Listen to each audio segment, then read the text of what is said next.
Hello everyone. In this session, I'm going to discussing about the another method of the bottom-up parsing, that is the operator precedence grammar. So in last sessions, we have discussed about the shift reduce parser, and other technique or other method of the bottom-up parsing is the operator precedence grammar.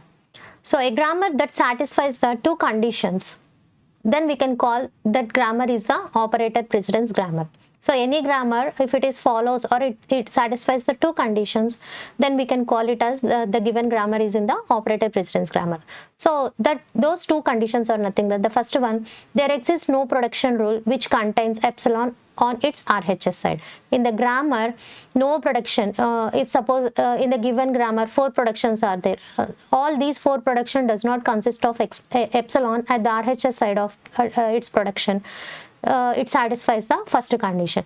And the second condition is there exists no production rule which contains two non-terminals adjacent to each other on its RHS. Suppose we should not consider like A derives AB. So two non-terminals cannot be should not be exist to satisfy the second condition. If it is going to be satisfying these two conditions, then we can say the grammar is in the operator precedence. So how the operator precedence can be parsed? So a parser that reads and understands an operator precedence grammar is called an operator precedence parser. So before construction or before doing the parsing for the given input string with the help of the grammar, so it should understand how the operators are given the precedence and how it is going to be parsing. Then it is easy to the user to find out whether the given string is accepted or error by parsing using the operator precedence. Suppose if the given grammar is like this, E derives EAE. So here you can observe there are all non-terminals. So it does not satisfying the second condition in the given two conditions, so that this grammar is not in the operator precedence grammar. So here we should rewrite the given grammar. If possibility is there, we can rewrite it and get the grammar into the proper operator precedence grammar. Then only we can start the parsing given input string. So first we have to check whether the given grammar satisfies the two conditions. Then only we can say this is the operator precedence grammar, and then we can furtherly proceed to find out the given input string accepted or error by parsing using the operator precedence method. So if the grammar is in this way, we have to rewrite it by substituting the production A in the place of plus, minus, into, slash and power to get it into the proper operator precedence grammar which satisfies the two conditions. So in this case, as here E is there, so in the place of A we can able to substitute either plus or minus or into or a division or power, so that all possibility cases we have to consider. So we have taken E plus E minus E into E by E power E, and as usual within brackets we have taken E. This we can accept it, and minus E also can be accepted, and minus D is also accepted. Now whenever we have rewritten the grammar in the possibility way, now we can tell this grammar is follows the two conditions, and now it is in the operator precedence grammar. So we'll check the three operator precedences relations to apply whenever we are parsing the input string. That is, A greater than B means the terminal A has the higher precedence than the terminal B. If A less than B means the terminal A has the lower precedence than the terminal B. If A equal to B means the terminal A and B both have the same precedences.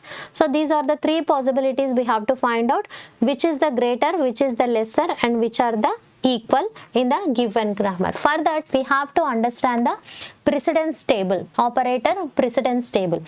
So first of all we have to consider whatever the terminals available in the grammar. Suppose in the grammar we have plus, into, open bracket, closed bracket, id and dollar. This table is not the fixed. This table will changes according to the non-terminals available in the grammar. Suppose for example I am considering in the given grammar there are plus, into, open bracket, closed bracket, id and dollar, so that I have taken all these terminals as the columns and as well as the row. Now we have to check plus which is available at the row and the plus which is available at the column, and plus again with the into, plus again with the open bracket, plus again with the close bracket, plus again with id, and plus again with dollar. By comparing, I have to give whether which is having the highest precedence. If it is having the highest precedence, then I have to give the greater symbol here. If this plus is having the lesser than the into, then I have to give the less than symbol. Like this, I have to construct the operator precedence grammar. Operator precedence table. So that first, for that we have to write all the non-terminals available, all the available terminals available in the grammar as the row wise and the column wise. So plus and plus is equal to plus, both have the plus or both are same, so that both are having the same precedences. In such cases, we have to consider the left associativity, left side operator having the highest precedence, so that I have written the greater than symbol over here. So this plus is having the highest than this plus. Why? Because this is available at the left hand side comparatively this one. Next, coming to the into, plus is the lesser precedence than the into, so that we can write less than symbol over here. And open bracket for plus is having the lesser when comparative with the open bracket, so that we have written lesser. And closing bracket is having the higher priority, so that we have given the plus is having the higher priority than the closing bracket, so that we have given the greater symbol. And here you have to remember, id is always having the highest priority when comparative with all other terminals available in the grammar. If it is id, then it is having the always highest priority, and if it is dollar is having the least priority comparing with all other terminals available in the grammar. So that by default we can check all under the id is having the lesser and all under the dollar is having the greater. By default you can write whatever the terminals are there, id is having the highest priority, dollar is having the least priority.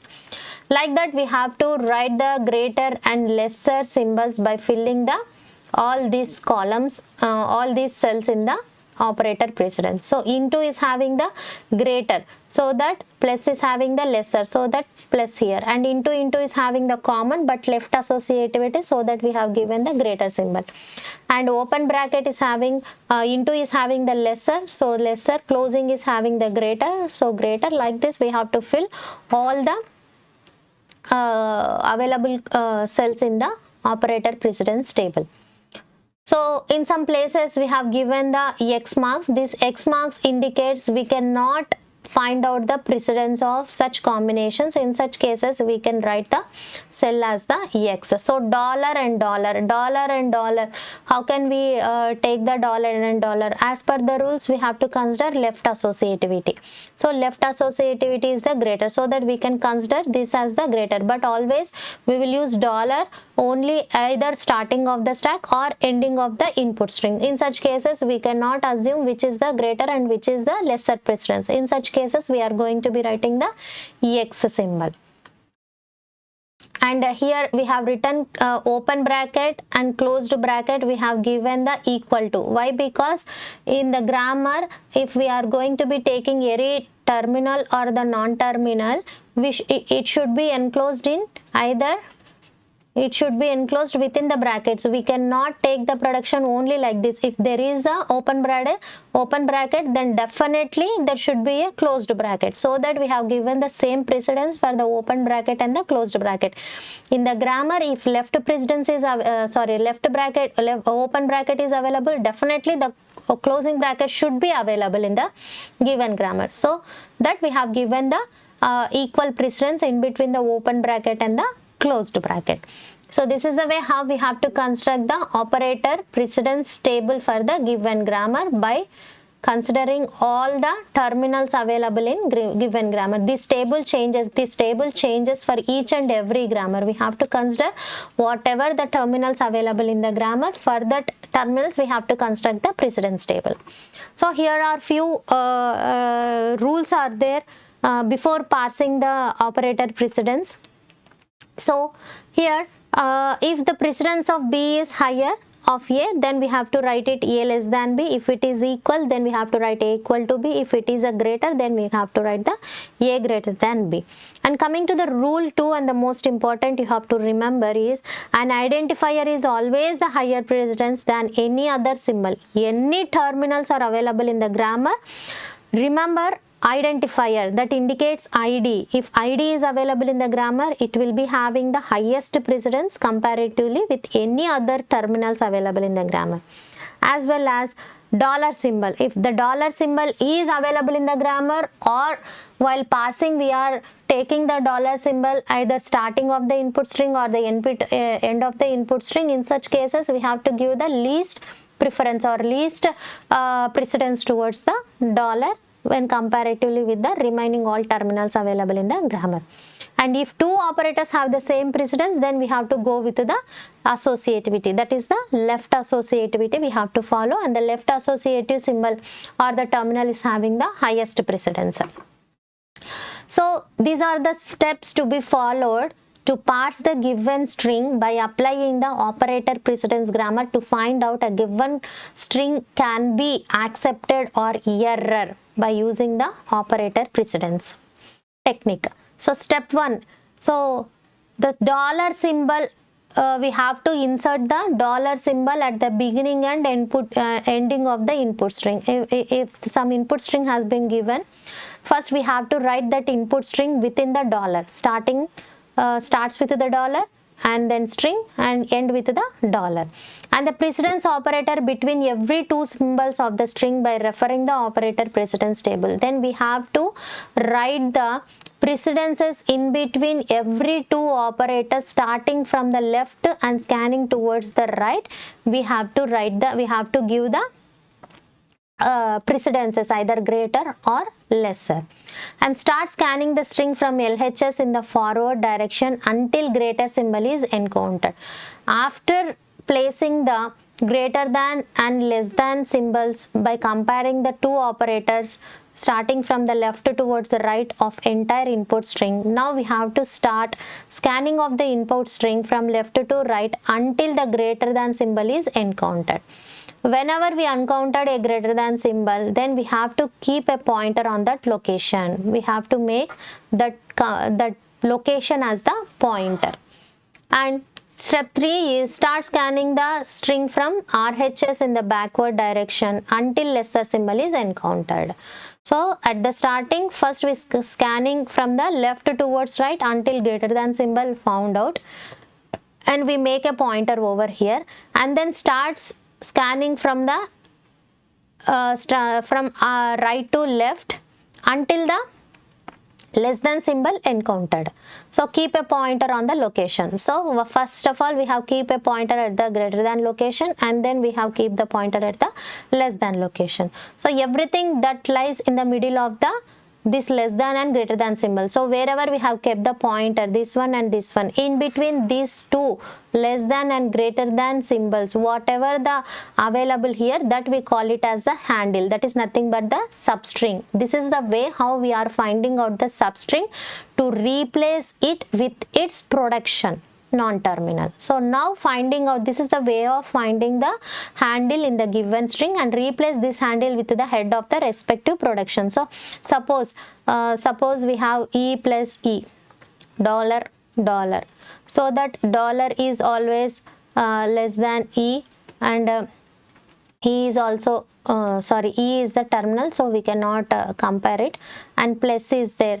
So dollar is less than plus, and plus is greater than dollar. So we have placed the less than and greater than. So once we are start scanning the from left to right, whenever we are scanning this way, whenever we find the greater than symbol, we have to stop here and we have to make it as a pointer.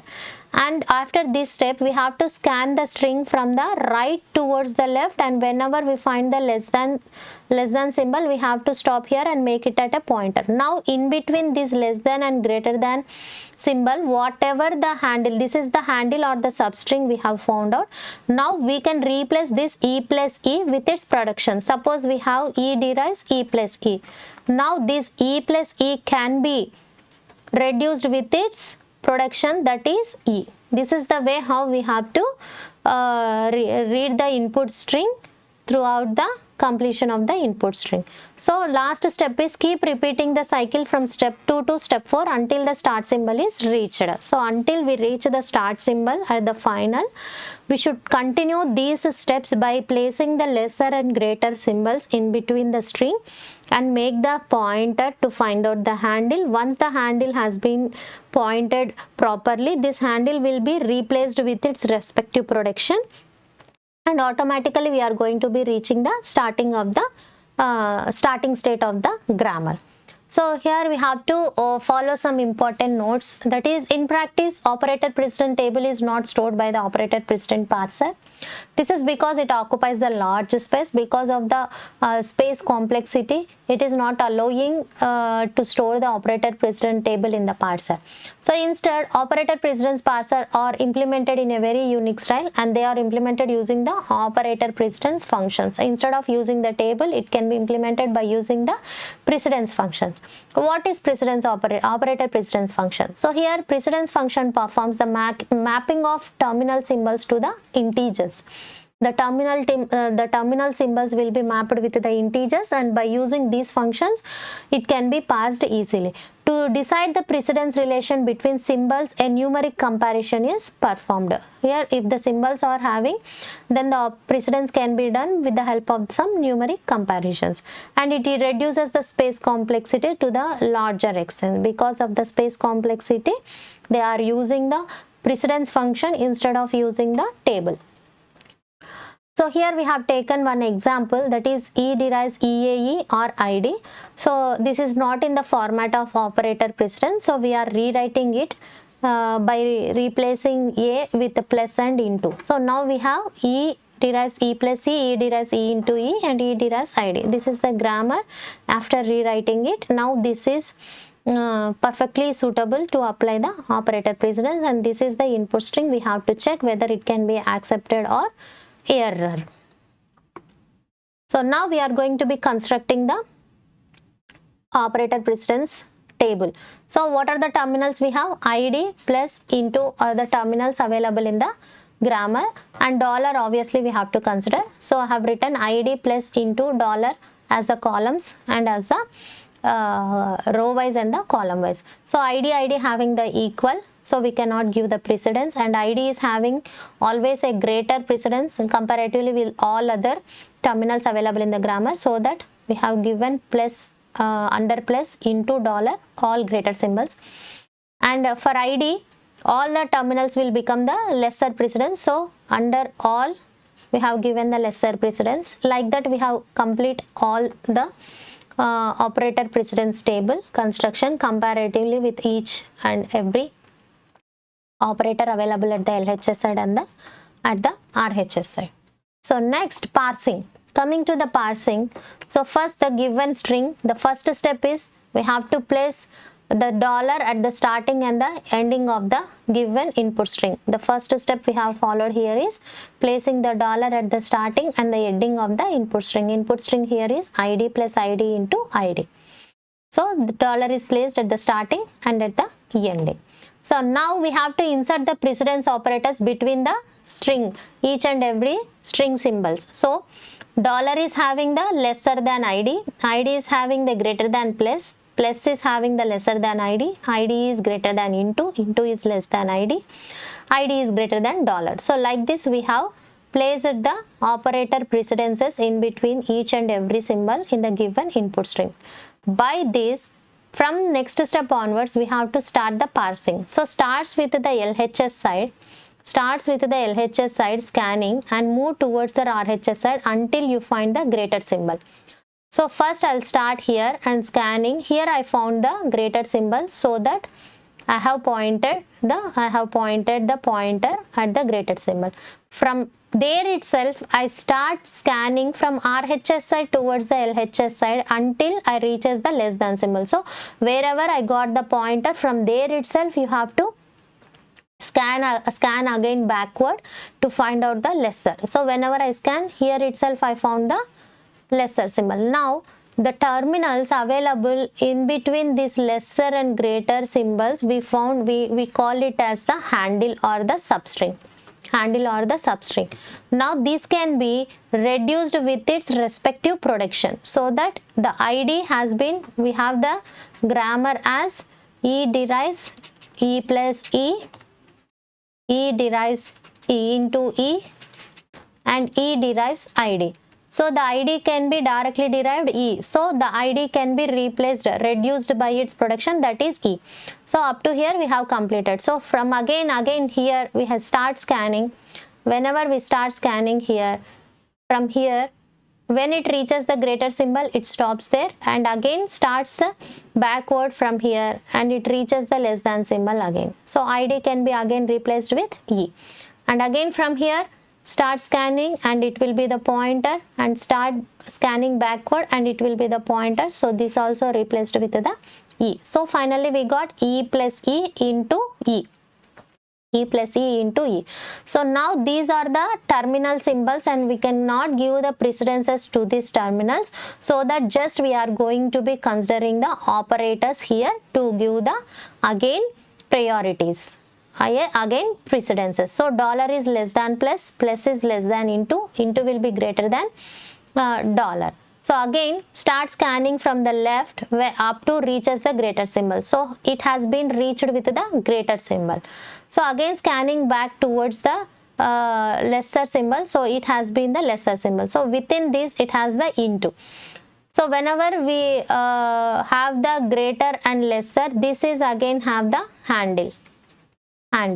So in between after into and before into we have some. So before removing E, what we have here? E plus E into E dollar.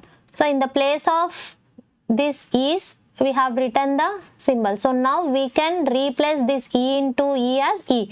E into E as E, so that what we have reduced here, this can be reduced with E only, right? So E plus E dollar, this E into E has been replaced with E, so that only E plus we are going to write here. We are not eliminating into here, just we are writing E into E as E. So again we cannot give the precedences between the non-terminals, so that we have considering only the operator, so that dollar less than plus, plus is greater than dollar. Again whenever we are scanning, this is the greater and this is scanning back towards, this is the lesser. So in between E and after E, what it is there? So E plus E. So E plus E can be replaced with E, so that dollar E dollar, this can be replaced with E here, right? E is the initial state, so this is the accept. The string is accept. Here also we can write error. When we can write error, if the substring or the handle which we found out in the scanning of the input string, it cannot be able to replace it with its production, then we can write it as the error. We cannot move forward by replacing it with its production. There is no production for the string which is available to parse, then we can consider it as the error. So this is the way how you have to give the precedences between the operators and find out whether the parsing can be accepted or successful or error. Thank you.